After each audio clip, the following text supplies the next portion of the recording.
This view is very refreshing. You know, it reminds you of what's possible when you work hard for a long time.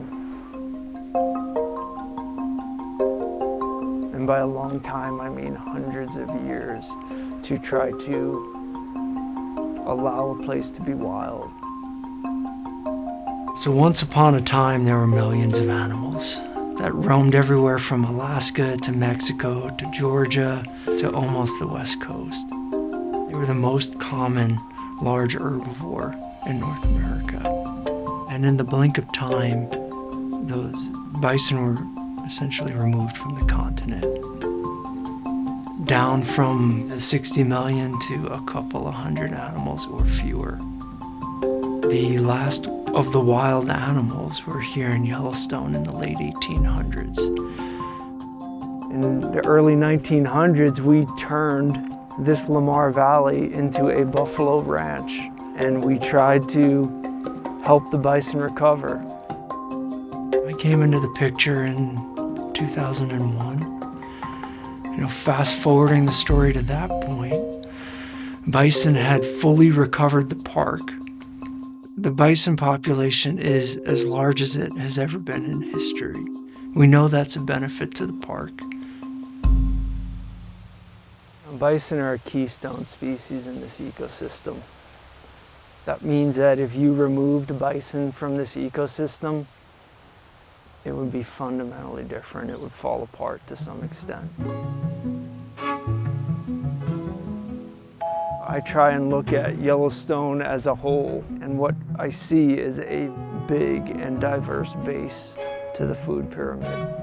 Places where bison have modified areas and created certain types of grasslands. And what that does is it wakes this ecosystem up. It creates multiple waves of spring, creates better food and better nutrition that supports a larger population of everything that relies on food in the ecosystem. It just wakes this place up.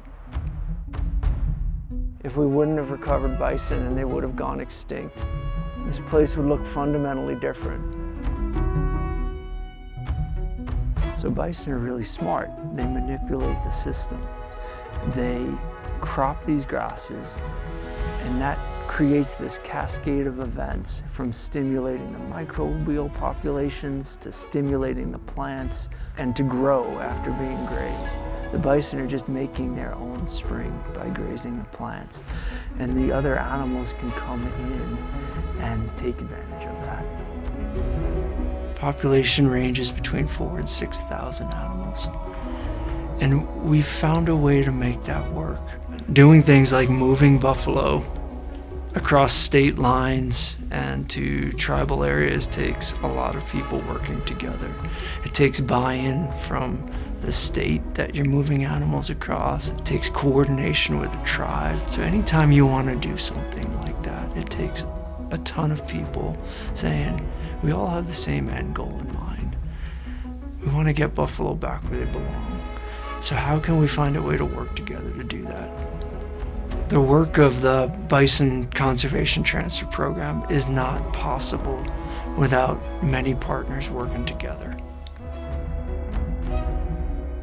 You know, bison are a sense of our past. I see it all the time in the park. You know, the first time people encounter like a large group of bison, it rekindles this sense of past that we all share.